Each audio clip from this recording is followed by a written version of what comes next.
Okay, we are in the car heading down to... Morning. Yeah. I'm talking. Oh, I thought you wanted me... Oh, okay. Sorry. I'll sit quietly. Thank you. You're welcome. We are in the car right now, making our way from Orlando for about an hour and a half down to Tampa. It is pre-op day, so we're going to find out what that means. Basically, a ton of appointments. You know how many appointments it is? I think you have 4, but one of them is really long because it's the functional MRI and all of that, like brain testing. Yeah, it's going to be a blast of a day. Lots of appointments, many hours in the hospital. Yeah. Yep. It's all right. I mean, I think we're going to try to get through it as we can. I'm hoping there's lunch at some point. Not provided lunch, but like the ability to eat lunch. I think there's a break in your calendar, like 1 today, which will be great. But oddly, I've already discovered the food at the hospital is not too bad down in the cafeteria. Which I've heard the opposite from the nurse. She said it was not good. So it may have been that you were hungry and nervous. Yeah. Well, there's no such thing as good hospital food. Yeah. So we will follow up with you possibly at the hospital, possibly after. We just figured we'd start today, and if nothing else, we'll update you as soon as we leave the hospital. So we will see you soon. All right, my apologies. We left the fancy camera in the car, so I'm talking to you on my cell phone right now. But wanted to give a little bit of an update. We met with the social work team this morning, probably with Ed and my background as caregivers and all that. One of the most annoying appointments of the day. I'm not sure what the benefit is for the patient anymore. I hope I'm wrong for most people, but to us, it was just 45 minutes of unnecessary talking. But then he headed upstairs for his functional MRI, which is where he is today. So they're basically putting him in the MRI machine with, I guess, contrast injections and making him sing and dance so they can see which parts of his brain light up, so that way they can map it for the surgeon for Tuesday. And I just got a bite to eat, and I'm taking the time to run around and do paperwork. I have to get FMLA forms filled out for my employer, so I'll take that over to the disability office here. Ed wants to see about getting a disabled placard for when he has to start going to appointments after the surgery. So that's what my time is right now while he's in the scan for about an hour and a half.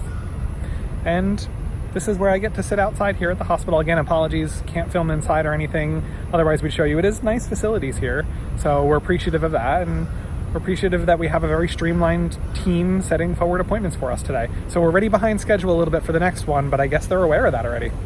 So on to the next appointment, and on for me to bring in some paperwork. Good morning. It is 4:30 in the morning. It is. We have to go meet my brother. Mm-hmm. So we should probably be a little quieter, but...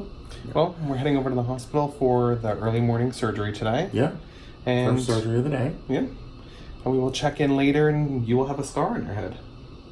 Hey, the battle scar.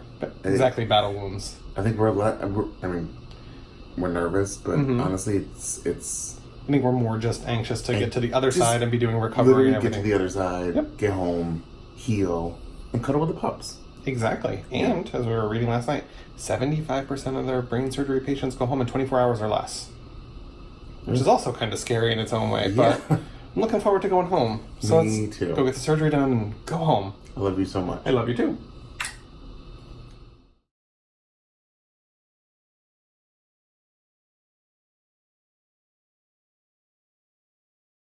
Good afternoon. Hello. It is Friday, August 23rd. You had your surgery on Tuesday morning. So what day is it? 2 days? So Tuesday to Thursday to Wednesday. So like 3 days later right now, depending on how you want to count that. Because you were in surgery all day on Tuesday. Yeah. Oh, it felt like it. I am less pain than I thought I'd be, but more pain than I was prepared for. If that makes sense. That does. You've been having bouts throughout the day with certain types of activities give you pain, and you wouldn't have expected it. Stupid stuff. Because when you feel good, you're pushing yourself. I am dealing with like you can't really tell probably. Well, maybe you can. Where they did the craniotomy. Certain noises I hear that are really gross. It sort of sound like a congestion.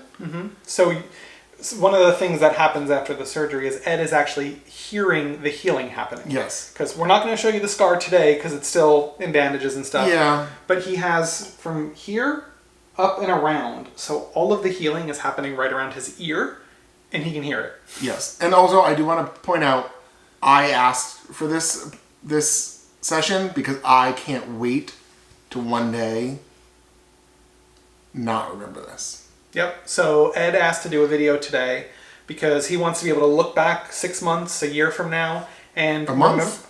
Oh, yeah. This recovery is kind of miraculous Yeah. already from surgery day. So you want to remember, the language challenges you were having today, so you can see the difference in the way you look. Also, Ed has been walking around this house like nothing happened for the most part. His mobility is great. Yeah. My hardest thing for me is language. Confusion. Give yourself a pause here for a minute. That's okay. It's real. Mm-hmm. It's real. It's real, but gather your thought and then you can make it. I worked for a long time working with children and watching, just language skills and things like that. And now when I see it in myself, it's very difficult. We were looking at least I know what kind of stuff I want to look at, but, I'm looking at first grade groups that I can't do. So I printed. Fortunately, Ed can remember a lot of the tools that he used when he was working with the kids. Must have done something. Yeah. So we printed out some worksheets from, you gave me first grade, I think, right? Yeah. And I can't do it. You can. It's very slow and you have to take a break. So right now, one of the hardest things for Ed, and the amazing thing is the surgeon knew before he even woke up, is visual language, like reading and reading out loud to us, isn't connecting right now because of the area of where they were operating. And also Ed has to fish for words sometimes to be able to figure it. Yeah. So the reason he's slow right now is because he's much clearer when he's slow. When he starts talking quickly, like as fast as I'm talking right now, all the words start to get jumbled. So taking his time lets his brain relax through construction of the sentence. Forgive me. Obviously, none of you have ever been drunk in your entire lives. But let's just pretend you ever had been drunk before. It is sort of like that, where I repeat the same thing, and you're frustrated, and some things are super easy, and some things are really difficult. And probably I should have gone to bed 2 drinks ago. Except that's my whole life. Jason has been amazing to me, but I'm frustrated and scary, and so sometimes I'm not nice, and I do very quickly apologize. It's not his fault. It's stupid stuff, like just the noise of the cleaner, the spray in the cleaner freaked me out. And then the smell freaked you out too. Freaked me out. Mm-hmm. Something I ate freaked me out. I don't know. So I'll add into that for Please. you too. I think we counted this morning the number of medication bottles that are on the table out there. 10 different bottles of medication. Yeah. So when Ed says he's drunk and feels drunk, he is. He's on a lot of medication right now. And a lot of it preventative for seizures and pain and things like that. And they'll start to wean off in the coming week. But also, all of that medication, as you're taking things 5 times a day, your taste has changed. So all of a sudden you go to eat something that you were excited to eat, and you're angry because it tastes gross. Well, yeah, medication affects your tongue. Yes. Yeah, so that's a big one. Things that I thought I was like, ooh, I can't wait. This would be so awesome. I was like, ugh, get that away from me. It's disgusting. So I try to get past it so I don't have like an aversion. I'm trying not to have aversions to food because I realize it's going to be much harder than just getting through it. Mm-hmm. I think my favorite thing that you pulled up before you went in for the surgery was the Kimmy Schmidt quote. So any of you that watched Kimmy Schmidt, you can do almost First of all, if you don't watch Kimmy Schmidt, you need to go binge that. This would be a good time now. You can do almost anything for 10 seconds at a time, and then you just do it for 10 seconds more. Is basically... That is it in a nutshell. Mm-hmm. So, anything you can do for the most point is 90 seconds at a time. Does that make sense? Did you mean 10 seconds or? 10 seconds. Yeah. Anything you can do, you can get through a few minutes, And then you do it again.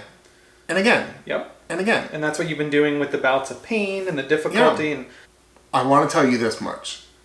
I'm lucky that I get to sit here and have a brain surgery and deal with stupid stuff like, oh, this smell is annoying. Because for a lot of people, this is not their reality.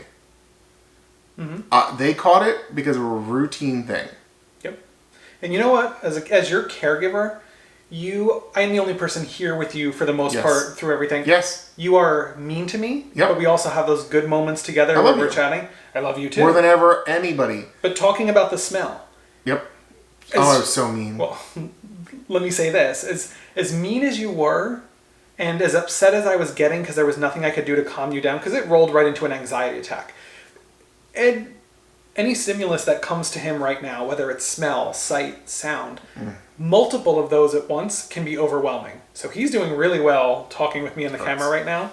Mm-hmm. Okay, we'll wrap up your part. No. Okay, so when that smell hit him, that was something new that was overwhelming, and you had an anxiety attack. So gross. But I was, even in the moment upset, I was happy that you were standing there yelling at me and freaking out because you were standing there after your surgery. So it's a very, it's one of the hardest things about being a caregiver is when someone is being mean. mean, you're in the same moment trying to like keep yourself calm. You're thankful sometimes that they're standing in front of you being mean.